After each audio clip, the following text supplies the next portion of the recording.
Yo quiero comenzar con un tema con el que estuvimos hablando con la apóstol Teresa acerca de las casas. Y para comenzar quisiera que me acompañe, por favor, a Primera de Reyes capítulo 6, versículo 7. Si usted me acompaña allí, de allí vamos a comenzar. Si tenga ahí su anotador, tenga ahí su tablet para estar anotando. Hoy va a tener una característica más de estudio la palabra, más de escuela. Mañana vamos a continuar con este tema a la mañana. Creo que es un tema muy clave para la salud y el crecimiento espiritual de la iglesia. Así que vamos a hablar de las casas, el crecimiento de la iglesia desde las casas. Diga conmigo, el crecimiento de la iglesia, desde las casas. Dígalo una vez más, el crecimiento de la iglesia desde las casas.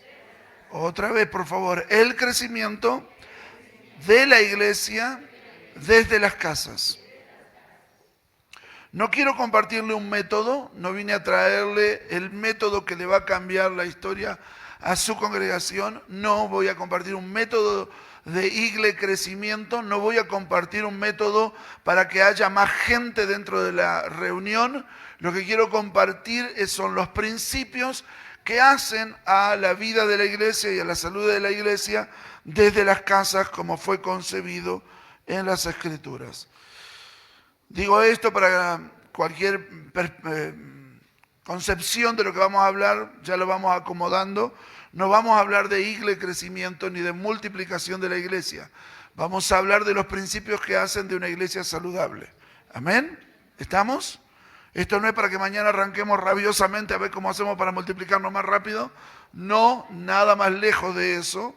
Soy bastante contrario a esa mentalidad, sino a la salud de la iglesia. Primera de Reyes, capítulo 6, versículo 7. Dice, y cuando se edificó la casa, ¿lo tiene? ¿Sí? Y cuando se edificó la casa, la fabricaron de piedras que traían ya, ¿cómo? Acabadas, de tal manera que cuando la edificaban a la casa, ni martillo ni hachas se oyeron en la casa, ni ningún otro instrumento de hierro. ¿Sí? ¿Lo vio?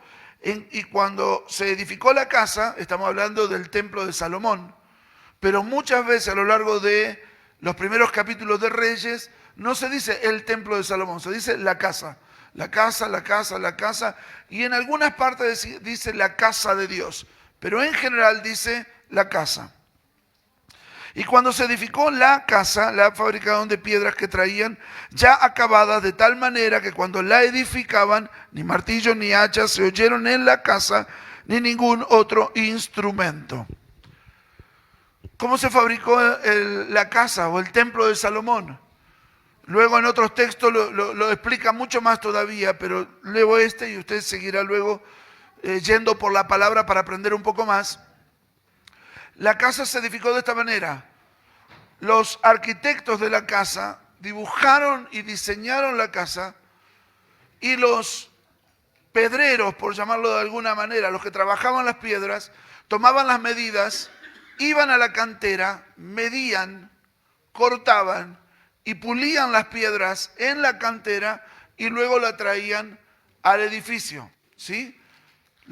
Había un diseño y luego había personas que se dedicaban a ir a la cantera, a medir las piedras, cortar las piedras y pulir las piedras. Diga conmigo, medir, cortar, pulir.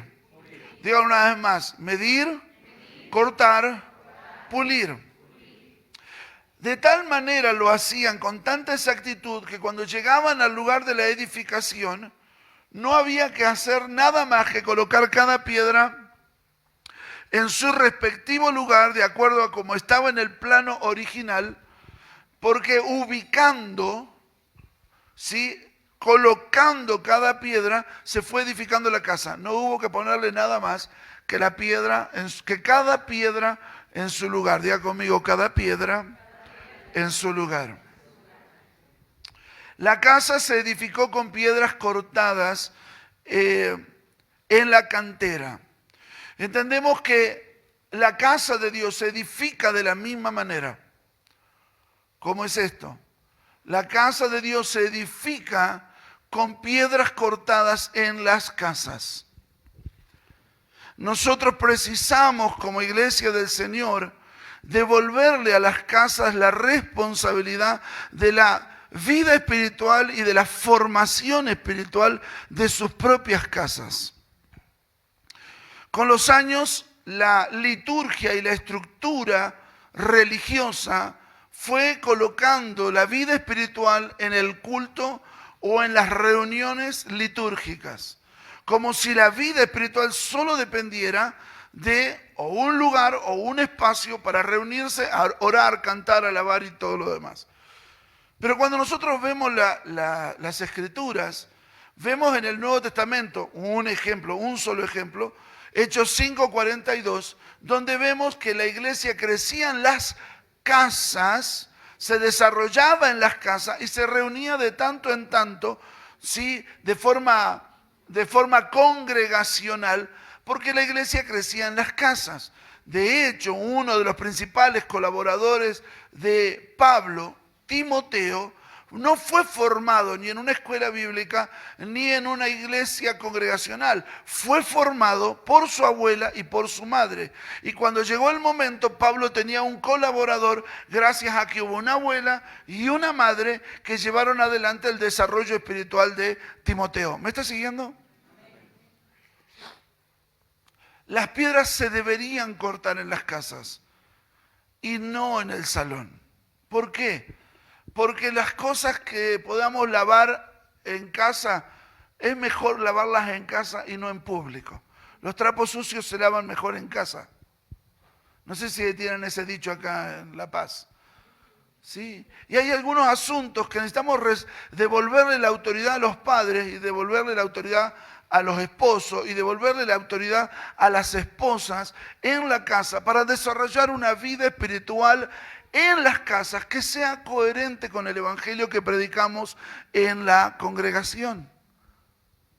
Yo no puedo dejar mi vida espiritual depender de un culto o 2 cultos semanales, sino que la vida se desarrolla en las casas y las piedras, los hijos, sean estos naturales o espirituales, los hijos sean estos sanguíneos, naturales o espirituales, se cortan en casa y se traen a la congregación. ¿Para qué? Para que apóstoles, profetas, evangelistas, pastores y maestros, catartismos, ubiquen a cada uno en su lugar y colaboren con el crecimiento para que la casa llegue a la medida de la estatura de un varón perfecto. Cuando Pablo escribe Efesios 4:12, dice que apóstoles, profetas, evangelistas, pastores y maestros tienen la función ¿de qué? ¿De qué? Perfeccionar a los santos para la obra del ministerio. ¿Cuáles santos? ¿Qué es lo que usted perfecciona? ¿Qué perfeccionamos? Los santos. Ya son santos. ¿Dónde se santificaron? Y en algún lugar se santificaron antes de llegar al perfeccionamiento. En la casa se consagraron. Porque el problema que tenemos es que tenemos no sé de ustedes, pero en general tenemos un problema con la doble vida. Una cosa lo que vivimos de puertas adentro en los templos evangélicos y otra cosa lo que se vive en las casas. Y el evangelio se cae en testimonio no por lo que pasa en los templos, sino por lo que pasa en las casas. El testimonio de la iglesia no está en lo que pasa en el culto. El testimonio de la iglesia está en lo que pasa en las casas. Y nosotros necesitamos devolverle a Dios las casas. Porque la reunión congregacional es de Dios. El problema es que nosotros le tenemos que devolver nuestro hogar a Dios. quién es el primero en nuestro hogar, cuántos días a la semana tenemos devocional familiar, cuántos días en la semana abrimos la palabra y compartimos con nuestros hijos, con nuestro esposo, con nuestra esposa, cuántos días a la semana oramos con nuestra familia, con nuestros hijos, con nuestra esposa, cuántos días a la semana nos reunimos para orar, ella y yo a la mañana o a la noche, en el horario que tenemos, para orar por los asuntos que hacen a la casa. Necesitamos devolverle a las casas la autoridad que deben de tener. ¿Para qué? Para cuidar la vida. Porque la razón principal por la cual existe la autoridad delegada no es para mandar, es para cuidar la vida. Diga conmigo, la autoridad es para cuidar la vida. Una vez más, la autoridad es para cuidar la vida. Cristo es cabeza de la iglesia para darle vida a la iglesia. Y el hombre es cabeza de la mujer para darle vida a la familia. Cristo no está todo el día mandándonos como cabeza. ¿Usted siente que Cristo está mandándolo todos los días a usted? Anda para acá, anda para allá, vení para acá. No, Cristo está cuidando la vida. Cuando Pablo habla de la cabeza, y fíjese bien en la Escritura, él habla de la cabeza a la cual está sujeta todo el cuerpo y de quien recibe, no mandatos, recibe vida. Cuando en las casas le devolvemos la autoridad de ministrar y ministrar al Señor, es para devolver la vida a las casas. Diga conmigo, vida en las casas. Las casas colaboran con el crecimiento de la iglesia en la medida de que las casas están vivas. Pero no vivas porque hay niños corriendo por todos lados y porque hay un desorden bárbaro, porque no, es que en la casa hay vida, ¿no? Y está todo desparramado y todo tirado para acá. No, en la casa hay vida cuando Cristo es el centro de la vida de esa casa. Y de eso se ocupa papá, mamá o las autoridades de la casa. Principalmente papá y mamá, pero a veces son los abuelos que son la cabeza de la casa. Hay familias donde hay un adulto, cualquiera sea, que es la cabeza de la casa. Bueno, ese adulto debe asumir, se espera que asuma la responsabilidad de la vida espiritual de la casa. Estoy tratando de poner todo en un micro de 45 minutos lo que quiero hablar. ¿Sí? ¿Por qué? Porque la autoridad, o los espirituales, que son los que tienen la autoridad, deben ejercer la autoridad con un solo objetivo: cuidar la vida. Esposos, cuiden la vida de su familia. Esposas, madres, cuiden la vida de su familia. Hijos, cuiden la vida de su casa. Porque todo depende de la vida. Y no estoy hablando de la vida orgánica, estoy hablando de la vida espiritual. Si hay vida en las casas, habrá cultos llenos de la gracia, de la presencia y del fluir de la vida de Dios, del poder de Dios. Pero a veces los cultos son como remar en dulce de leche, con 2 galletitas, porque venimos sin oración de la casa, sin vida espiritual de la casa, venimos todos peleados, pero acá en la iglesia tiene un poder mágico la puerta del salón, que la gente llega y se espiritualiza. ¿No? Como que van llegando y venían con cara así ¿no? De limón chupado, discutiendo en el auto. Llegamos a la puerta, mi amor. Tiene un poder mágico que no puedo decir que es el poder del Espíritu Santo porque perduraría. Si fuera del Espíritu Santo, perduraría en el tiempo. Pero es mágico porque cuando viene para acá, cambia para bien, y cuando sale para allá, cambia para mal.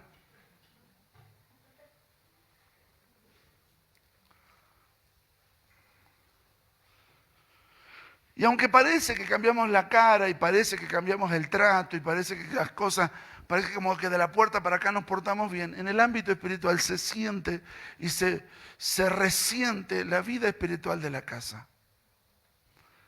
Esto no es para retarlos, por favor. Esto es para que entendamos que necesitamos devolver la vida espiritual a nuestros hogares. Si no hay vida en las casas, se rema mucho en los cultos. Y a veces cuando ya se está poniendo bueno, se termina la reunión. ¿No? Porque fueron cayéndose las ligaduras, las ataduras, las broncas, los enojos. Y cuando ya, bueno, hermano, salúdese con la paz del Señor, nos vemos. Y no pudimos edificar nada porque todo fue limpiarnos de la basura que traíamos de afuera. Y la iglesia no está para limpiarnos de la basura que traemos de afuera. La iglesia, cuando se reúne corporativamente, es para edificar el cuerpo de Cristo. O sea, colocar las piedras en cada una en su lugar conforme al diseño de Dios. Amén, gloria a Dios, aleluya. Me parece que es la primera y la última que voy a estar acá. Fue un placer haberlos conocido. La casa, las casas forman la casa de Dios. Diga conmigo, las casas forman la casa de Dios.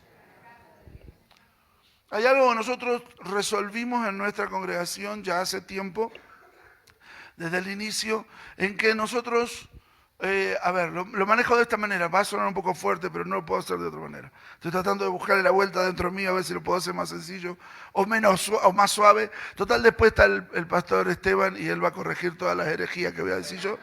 ¿Sí? Típica actitud por años de los padres es, pastor, venga, órele a mi hijo que se anda portando mal. Pastor, órele a mi hijo, está hecho un demonio. Ya le empezó a declarar lo contrario, imagínense. No, yo no oro por las criaturas que crecen en su casa. Si crecen en su casa y llega un demonio, chequee cómo lo viene haciendo crecer, porque el problema no lo tengo yo. ¿Para qué me quiere que le ore yo si el problema lo tiene usted? Yo oro por mi hijo, usted ore por lo suyo. El problema es que nosotros tenemos la tendencia de endosar. ¿Vio cómo los cheques cuando los da vuelta le firma del otro lado? Nosotros le endosamos los hijos a la iglesia, le endosamos las mujeres a la iglesia, le endosamos los jóvenes a la iglesia, le endosamos los adolescentes a la iglesia. Y que la iglesia se ocupe de mandármelo en condiciones a casa. Hermano, la iglesia no está para que corregirte tus hijos, sanar, corregir a tus adolescentes, a tus jóvenes. Si eso no viene de casa, la iglesia no está para eso. La iglesia está en el correcto caso, es para edificar a Cristo en la vida de ellos, que ya viene trabajado desde casa. ¿Y cuántos creyentes se necesitan en casa para poder tener una casa cristiana? Uno. Pastor, pero yo estoy sola o yo estoy solo en casa. Suficiente. Usted más Cristo ya es suficiente. Usted arranca. Usted arranca con la vida de Dios en usted. Y crece con la vida de Dios en usted. Si usted es una persona de oración, que lee la palabra, que crece, que agarra las palabras del apóstol Teresa, que agarra la palabra que se está ministrando y usted la va haciendo un devoción, que usted está orando y sus hijos y su matrimonio ve que usted está en su vida devocional. La vida de Dios es más poderosa que el pecado. Yo necesito creer que la vida que está en mí es más poderosa que el pecado que está en casa. Por lo tanto, lo que puedo impartir y ministrar en Dios es más poderoso que la oscuridad que puede haber en casa. Con uno que haya en casa comenzará la cosa. No necesitamos muchos.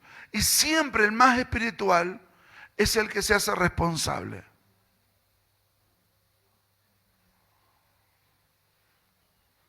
Pastor, mi marido no me apoya. Pastor, mi mujer no me apoya. Arranque usted. Arranque usted, comience a vivir una vida espiritual en su hogar, a orar. Cuando se duerme, póngale la mano en la cabeza y órele. Y si está despierto y se deja orar, póngale la mano en la cabeza y órele. ¿Sí? Y comience un proceso de sanear la casa con la palabra y con la oración. Vamos a generar materiales desde la iglesia, desde la vida congregacional, generaremos que los materiales que predicamos en la reunión sean los que se trabajen en la semana en la casa. Porque no podemos ir de un domingo al próximo jueves o al próximo miércoles y del próximo jueves o del próximo miércoles hasta el domingo. Y bueno, y en esos saltos vamos. Usted no come salteado. No tiene cara de comer salteado usted. Como yo tampoco. No le veo con carita así de que come 3 veces a la semana o 2 veces a la semana. Yo le veo como que come 2 veces al día y todos los días de la semana. Por lo menos 2 veces al día. ¿Sí? Bueno, de la misma manera la vida de oración y la vida de la palabra. Yo no puedo orar solo por los alimentos. ¿Y oraste hoy? Sí, 3 veces. En el desayuno, el almuerzo y la cena. Hay gente que solo ora cuando va a comer. ¿No? Veo que no es su caso, porque con la manera que me está mirando, veo que la palabra no es para usted. Pero seguramente que debe ser para la persona que está detrás de usted. Así que no lo mire para que no se sienta aludido, pero me parece que con alguien estoy hablando en esta noche. Amén, gloria a Dios. Necesitamos devolverle la autoridad a las casas. La vida espiritual no está escondida en el departamento de jóvenes, la vida espiritual no está escondida en la escuela dominical para los niños, la vida espiritual no está escondida en la reunión o en el té de damas, la vida espiritual está escondida en nuestros hogares. Si no hay vida espiritual en nuestros hogares, entonces el desarrollo natural y espiritual de la iglesia no se va a poder dar. La iglesia se desarrolla espiritualmente, naturalmente. Cuando digo espiritualmente, naturalmente, es porque es natural que una iglesia que es espiritual se desarrolle. Es natural que algo que es espiritual crezca, porque todo lo que está vivo comienza a crecer. Y no estoy hablando numéricamente, estoy hablando espiritualmente. La iglesia del primer siglo estaba tan llena de vida que Pablo, cuando tiene que explicarle a los corintios cómo es un culto. Bueno, hermano, mire, yo sé que todos vienen con salmos, con cánticos, con palabra profética, con lo otro. Pablo dice, mire, vamos a hacer una cosa. Vamos a ordenarnos y de a uno por uno van a ir compartiendo en la reunión y todos en orden vamos a ministrar al Señor. La iglesia del primer siglo no venían a recibir al culto.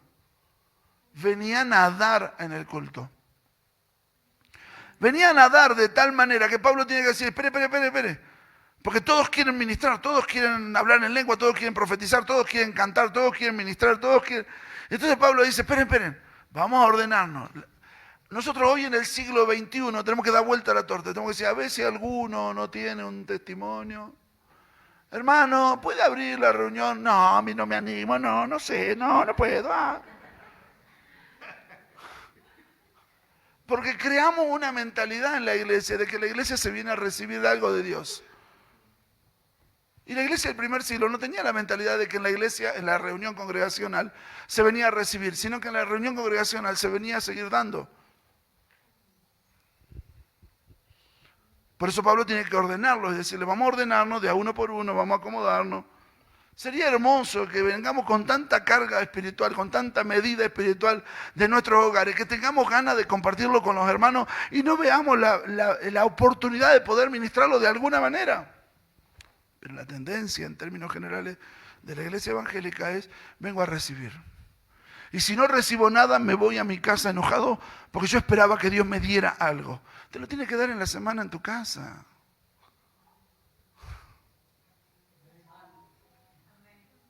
No sé quién nos metió el chip en la década del 60, 60, 70, que a la iglesia se venía a recibir. No sé de dónde lo sacamos, pero nos ha hecho mucho mal, porque disociamos la vida espiritual de la casa a la iglesia o de la casa a la congregación. Entonces, como se recibe en la congregación y no en la casa, muchos no tienen vida espiritual en casa y la única y poca, la microvida espiritual que tienen, la tienen en un culto. El problema con eso es que terminamos teniendo un mal testimonio en el barrio a causa de las casas que no tienen luz.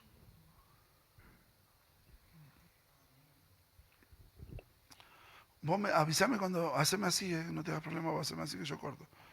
Porque si no yo Yo aprendí a predicar en África y allá se predican de 6 a 7 horas, entonces me cuesta después acomodarme acá.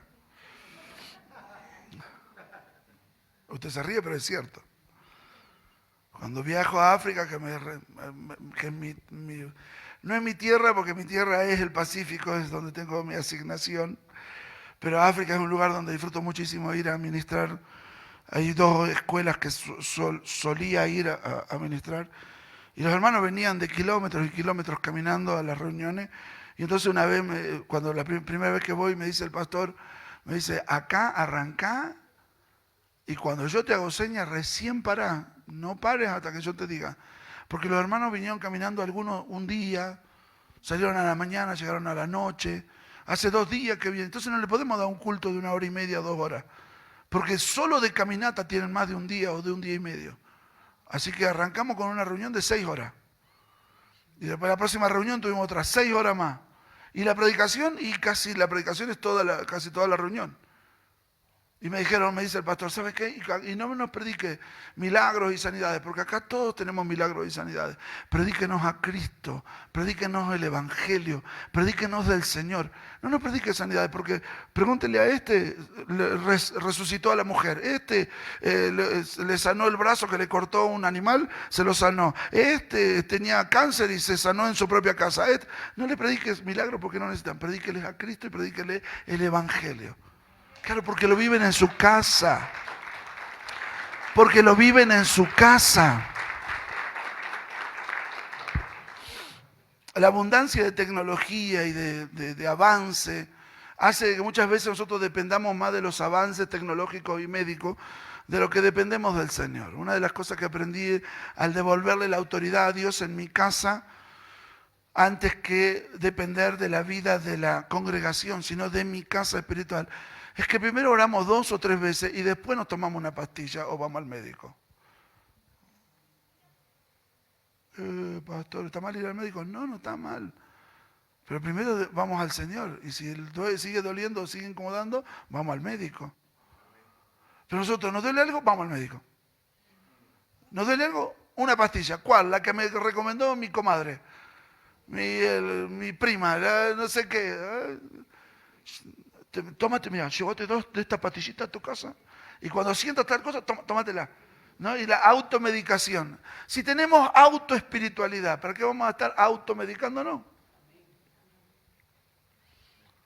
Pero enseguida corremos al tecito, a la hierbita, al yuyito, a la pastillita.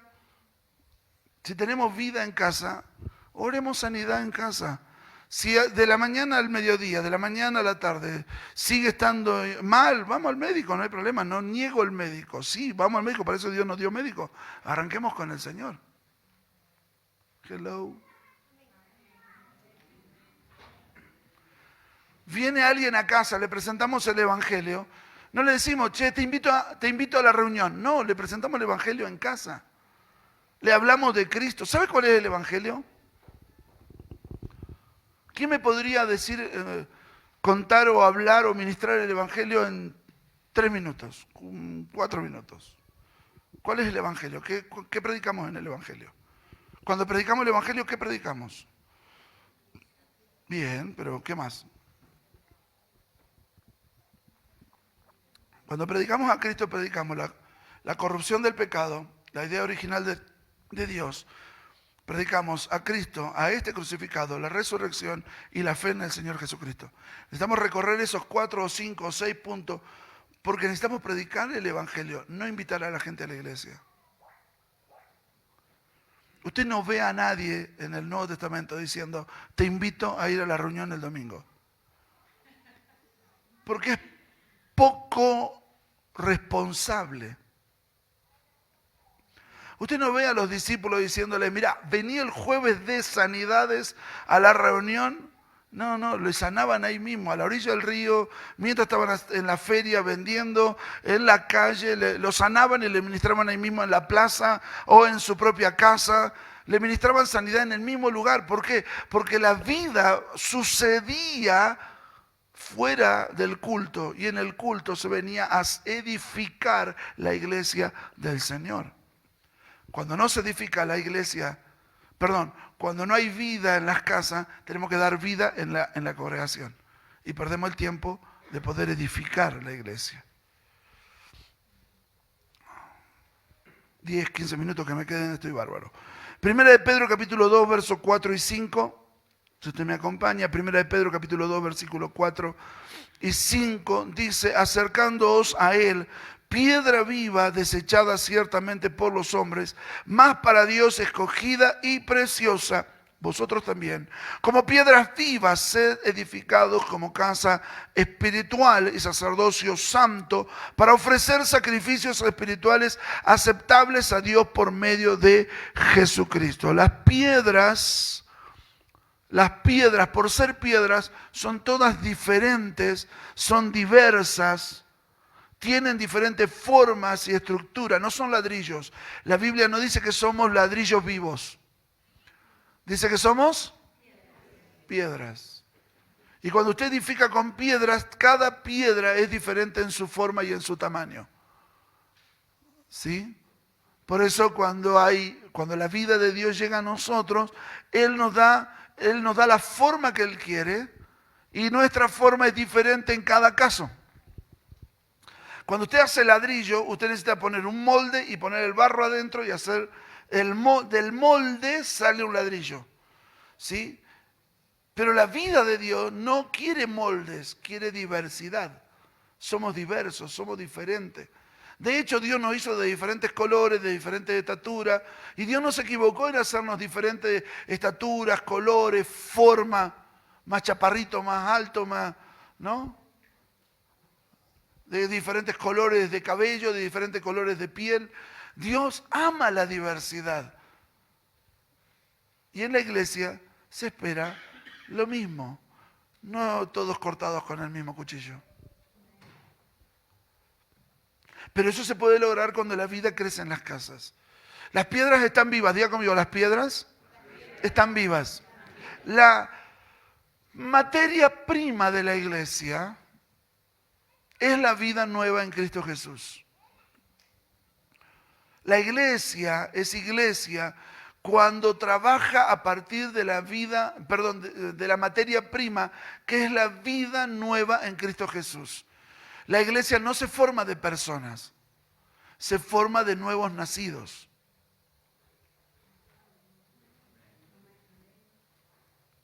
De personas que han nacido de nuevo, no de personas que han nacido de nuevo. Usted puede tener una congregación de 100 no nacidos de nuevo y usted no tiene una iglesia. Usted tiene un club, una asociación civil. Usted tiene un club de amigos, pero la iglesia se forma a partir de nacidos de nuevo. Por eso necesitamos certificar, asegurarnos de que en las casas haya nacidos de nuevos. ¿Por qué? Porque la casa va a poder crecer si hay vida nueva en la casa. No nos interesa que sea muy religioso, ni poco religioso, ni que conozca mucho la Biblia o conozca poco la Biblia. Lo que nos interesa es que esté vivo. Porque si está vivo, la vida crece. Diga conmigo, la vida crece. La clave de la iglesia no está en cuántos cultos hace o cuán dinámicas sean sus reuniones, sino si las personas están vivas. Y el que está vivo, una de las cualidades típicas del que está vivo, quiere hablar de la vida que tiene adentro. La vida le ha cambiado, la vida se ha sacudido. ¿Y cuál es la evidencia de una persona que ha nacido de nuevo? La primera evidencia de una persona que ha nacido de nuevo es que quiere contar cuán grandes cosas ha hecho Dios en su vida. ¿O no? Puedo ir a contarle a mi mamá, puedo traer a mi mamá en la reunión, puedo avisar, puedo contarle a mis amigos, podemos hacer algo, podemos juntar a mis amigos y también le comparte la palabra. Porque el que nace de nuevo quiere compartir la vida nueva que tiene dentro. No sabe mucho, no entiende mucho, no se sabe los textos bíblicos, pero quiere dar la vida que tiene dentro. Por eso Jesús no le dio un curso bíblico a las personas que él iba sanando. Él las sanaba y le decía, ve y cuenta cuán grandes cosas ha hecho Dios contigo. Señor, no le diste ni un discipulado, no le enseñaste ni una ¿No le diste 3, 4 días de seminario? Y ya lo estás mandando a que cuente lo que Dios hizo con él. Claro, porque el que está vivo quiere contar lo que le pasó adentro. Cuando hay vida, la vida se reproduce en querer contar lo que tiene dentro. Por eso necesitamos predicar el Evangelio para que haya vida nueva. Si nosotros hablamos de los 4 caballos del Apocalipsis, no, yo sé que no, pero si nosotros hablamos de diversos temas bíblicos, pero no predicamos el Evangelio, la vida nueva no se va a dar, porque la vida nueva es el fruto del arrepentimiento de la vida vieja. Y eso solo se da cuando se predica el Evangelio. Necesitamos volver a predicar el Evangelio desde las casas, desde nuestra familia. Y necesitamos evangelizar a nuestros hijos de chiquito. Porque que sea hijo suyo no significa que sea un santo. Aunque es re buenito y re lindo su hijo. Porque no hay hijo más lindo que el suyo. Pero nosotros, gracias, necesitamos evangelizar nuestras familias. Necesitamos ministrar a nuestras esposas, hombres. Mujeres, necesitan ministrar a sus esposos. Mujeres. Gracias por el amén ensordecedor que hay en este momento en medio nuestro. Pastora, ¿puede venir a orar que estamos con problemas en nuestro matrimonio? No. Usted tiene que aprender a ministrar su hogar espiritualmente. ¿Quién es el centro en su casa? El televisor. Bueno, sáquelo. ¿Quién es el centro? ¿Quién es el centro en su hogar? El Señor. Entonces comience a trabajar la vida de Dios desde el hogar. ¿Sí? ¿Cuántas mujeres quieren que su esposo ore con ellas y por ellas? Se ve que no, nadie quiere. Me parece que en este momento me estoy comenzando como a ir.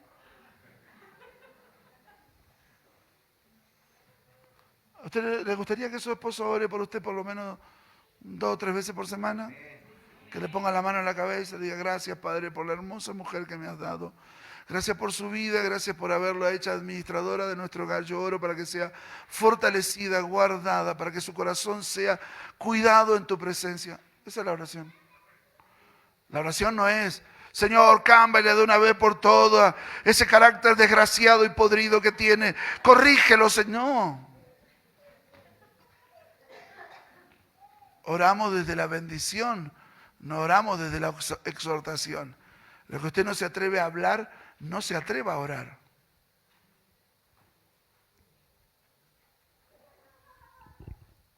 Si no lo ora primero, si no está dispuesto a hablar ciertas cosas, hermano, tampoco las ore, háblelas. Y de la misma manera los esposos. ¿Cuántos esposos? Bueno, hay algunos hombres acá. ¿Cuán bien nos haría que nuestras esposas oraran por nosotros, con nosotros? Con el trabajo, las tareas, la presión de ser hombres en nuestros días. Con las tentaciones y las presiones de la sociedad de nuestros días. ¿Cuánto necesitaríamos que nuestras esposas oren por nosotros? Porque no es de menos hombres que nuestras mujeres oren por nosotros. Al contrario, lo necesitamos profundamente. Pero eso necesitamos promoverlo desde la congregación hacia las casas. Entonces tenemos que buscar vehículos, formas. Tenemos que desarrollar estrategias, ideas que puedan llevar de vuelta el Evangelio a las casas. Semanalmente. 1 vez a la semana, 2 veces a la semana, 3 veces a la semana, hacemos algo, compartimos un momento. ¿Sí? Nosotros usamos mucho The Bible Project. ¿Lo conocen? ¿Lo usan? ¿Sí? ¿Lo usan acá? Nosotros lo usamos, pero en las casas. Entonces, cuando los papás no saben mucho, las mamás no saben mucho, los esposos de esposa, entonces usamos un video de 5 minutos y luego lo hacemos conversar en casa. ¿Sí? Si lo usan acá, saben todos entonces de qué estoy hablando. Entonces agarramos un video y todos hablamos del mismo video de Bible Project, ¿no? El Evangelio según San Mateo de los 5 minutos de Bible Project, ¿sí? 5 minutos 50 creo que dura. Entonces lo ponemos, lo miramos juntos y luego oramos en función del video que duró 5 minutos. ¿no? Y si no, le damos un material para que lo compartan en la casa. Y los esposos oren por las esposas oren por los esposos, y los esposos, el matrimonio, oren por los hijos. Una vez a la semana, 2 veces a la semana. Necesitamos devolver la vida cúltica, no como el culto de la congregación, pero la vida cúltica de que somos un culto diario a Dios desde las casas. No es nada nuevo, pastor, no, la verdad que no me está contando nada nuevo. Bueno, hágalo. Esto no es nada, no vine a traerle el descubrimiento de no sé qué, de los quarks, ¿no? En el mundo atómico, ¿no? O sea, vine a compartirle la vida de Dios en las casas. Yo no concibo la vida de Dios si no es a partir de las casas. La casa que está viva irá afectando con la vida todas las áreas del ser y del funcionar. Una casa no es la edificación de ladrillos, es la administración que esa familia o ese núcleo familiar llevan adelante. La casa no termina donde termina el terreno, la casa es todo lo que administramos, negocio, empresa, estudios y todo lo que administramos como familia.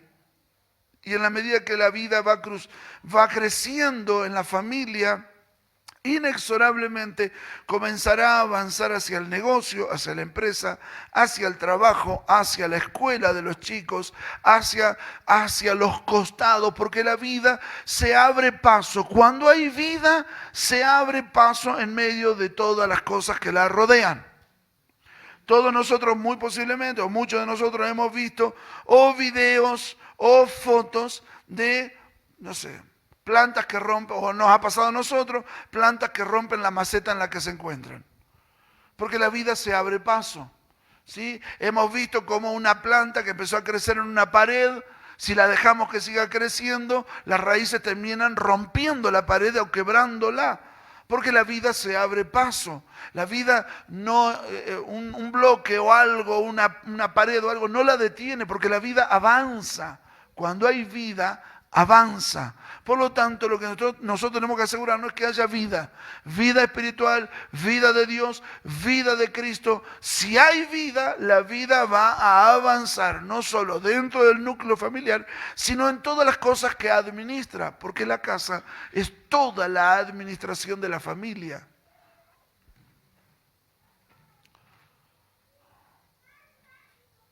La casa está formada, sí, o está regida por lo que llamamos la ley de la casa. Diga conmigo, la ley de la casa.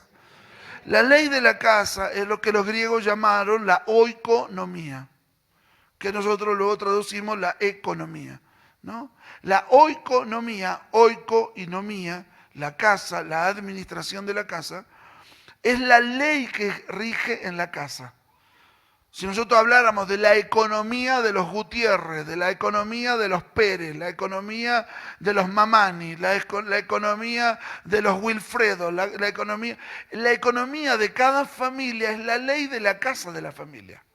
Es como la casa se va ejerciendo un tipo de administración, de principios, de normas, de estilo de vida que hacen a la ley de la casa. Hay economías familiares, no estoy hablando de finanzas, estoy hablando de la ley de la casa, de la ley de la casa. Hay economías familiares que se desarrollan, sí, tácitamente, nadie habló nunca, pero cada uno tiene su rol, cada uno tiene su lugar. Nadie dijo, vos vas a hacer esto, vos vas a hacer... Sino que se fue dando. Y como se fue dando, las cosas fueron cayendo donde fueron cayendo y cada uno asumió responsabilidades tácitamente, porque nunca la hablaron, pero como yo siempre me encargué de tal cosa, yo siempre hice tal cosa. En mi casa esto está en mis manos y esto otro está en la mano del otro, pero nunca lo hablamos. Hay muchas casas que funcionan con una economía tácita. Nunca se habló de quién se hacía responsable de qué cosa y quién... Pero la realidad es que la economía saludable de una casa se dialoga. Y se rige bajo el gobierno de Dios. Con esto voy terminando. Así lo dejo Así, ¿sí? 10 minutos más. La economía de la casa la necesitamos regir bajo el gobierno de la dirección de Dios por su palabra. Hay roles que necesitamos distribuir en la casa. Hay horarios que deben ser cuidados en las casas. ¿Sí? Digo esto porque hay casas y casas.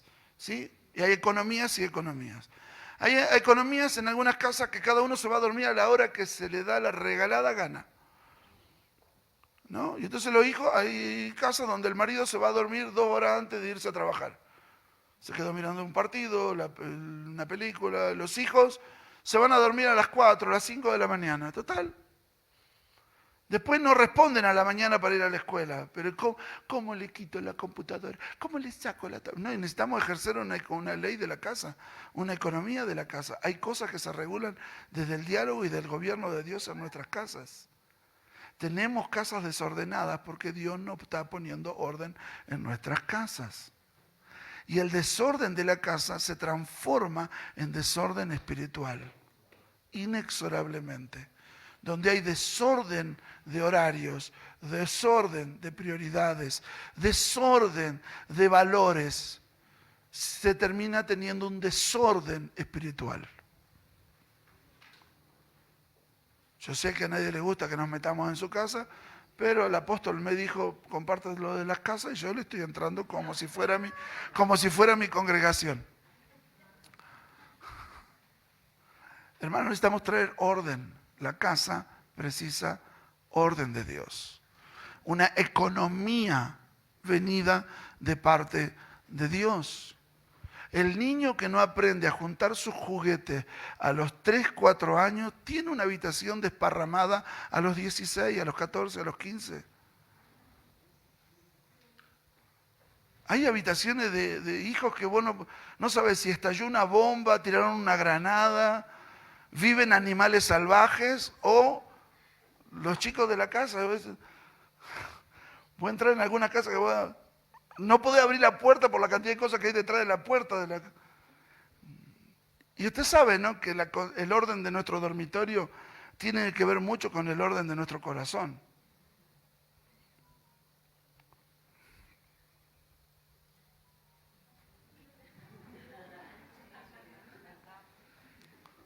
Aleluya, gloria a Dios. Si no puedo acomodar las zapatillas que me acabo de sacar, es difícil que pueda ordenar mi vida de oración matutina. Comienza guardando las zapatillas y se te va a hacer más fácil levantarte a la mañana a orar. ¿Qué tiene que ver, pastor? Un montón. Usted no sabe. Tiende tu cama y aprenderás a ordenar tu vida. No, mamá la atiende. No. Vio que los chicos piensan de que es mágico, que dejan todo tirado y luego está todo ordenado. Algo pasó. ¿No? Y después cuando se casan pasa lo mismo. Dejan todo sobre la mesada, en la mesa, porque piensan de que el otro se va a hacer cargo de ordenar esas cosas. Y cuando usted se va a trabajar y vuelve, que ya se casó, está todo en el mismo lugar donde lo dejó. Una chica se casó en nuestra congregación y era nuevita y jovencita, tendría 19 años cuando se casó y 20 él. Y se reían mucho porque hicimos mucha consejería antes y consejería después. Generalmente lo hacemos así, trabajamos bastante cómo va a ser la casa antes y después de los primeros 3 meses más o menos tenemos una reunión de vuelta, ¿no? Porque ya a los 3 meses ya empezaron a saltar algunos chispazos, entonces ya nos volvemos a juntar. Entonces, no era como yo pensaba, no, claro, no tenga problema, y arrancamos. Y entonces, cuando nos sentamos, ellos son muy humorísticos para hablar y se reían, más se reían que lo que lloraron, son de reírse mucho de ellos mismos. Y entonces ella dice, yo terminé de desayunar con él, nos fuimos al trabajo y las dejé a las tazas y a las cosas del desayuno en la bacha o en la, ¿cómo le llaman aquí? En lavaplatos, sí, ahí en la pileta, no en la máquina de lavar platos, sino en lavaplatos también le llaman. Ah, ok, en lavaplatos, no. Y dice, y volvimos a las 3 de la tarde y todavía estaban ahí. Y le digo, y mi amor, sí, claro, si ya no vivís con tu mamá. ¿No? Como que todavía estaban ahí. Y le pasó que durante 2 días no lavaron los platos Y en total usted no sabe quién es, no ese es el problema. No, durante 2 días no lavaron los platos y al tercer día no había dónde comer. Y ya empezaron las crisis matrimoniales, imagínense, de que estaba sucio, desordenado. Claro, pero que si no viene de un orden anterior, va a haber una crisis posterior. Todo lo que no se ordena produce crisis. Amén.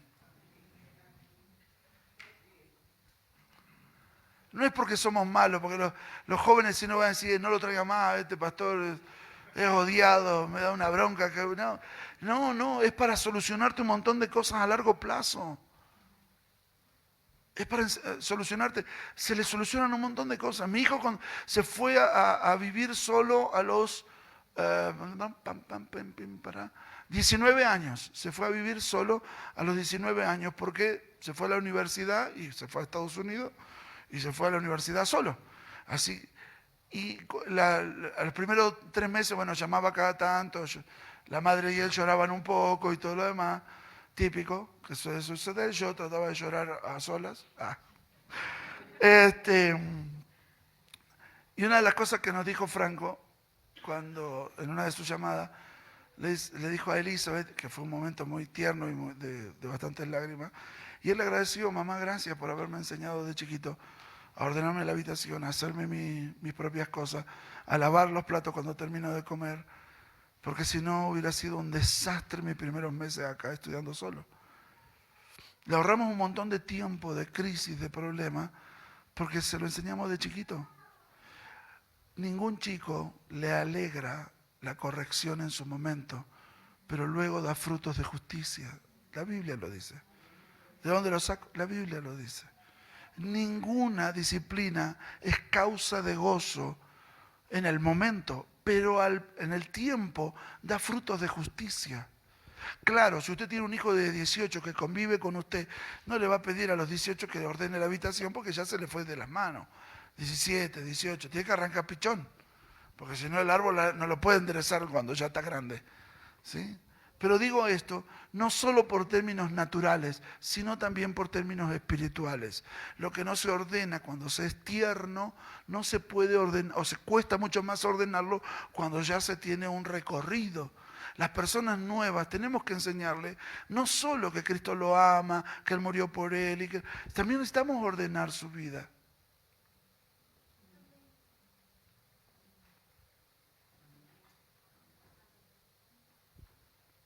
Y eso se logra al estar en las casas, porque no se puede ordenar la vida de las personas desde el púlpito, sino desde las casas.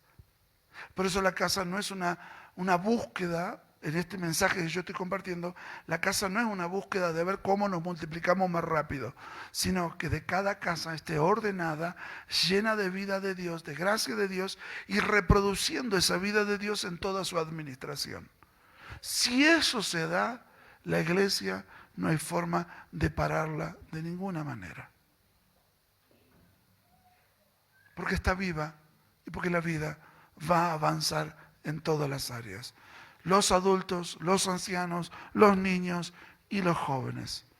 En la medida que la vida crece, entonces la casa preserva, promueve y potencia la vida. En la medida que la vida crece en las casas, anótelo, la casa preserva, la casa promueve y la casa potencia la vida. Y hay 3 dimensiones de casa. Lo vuelvo a repetir, la casa preserva, la casa promueve, la casa potencia la vida. Hay 3 dimensiones de casa. La casa doméstica, tu casa, su casa, la casa de ellos. Es la casa doméstica. Luego está la casa congregacional, que es nuestra casa de congregación, donde nos reunimos todos. Y luego está la casa global de Dios, que es cuando nos encontramos con los pastores, con las iglesias, en las conferencias, en las convenciones. Y si a veces no nos encontramos, es la iglesia global que Dios está edificando en toda la tierra. Pero comienza con la casa doméstica. Diga conmigo, casa doméstica. A todos nos pasó que con la pandemia no podíamos salir. Y en la pandemia lo que estaba bien se cuidó y lo que estaba un poquito desordenado se desordenó más. Está demostrado de que durante la pandemia y en la pospandemia hubo un incremento de no menos del 30% al 70% de divorcios en todos los países. Demasiado tiempo juntos.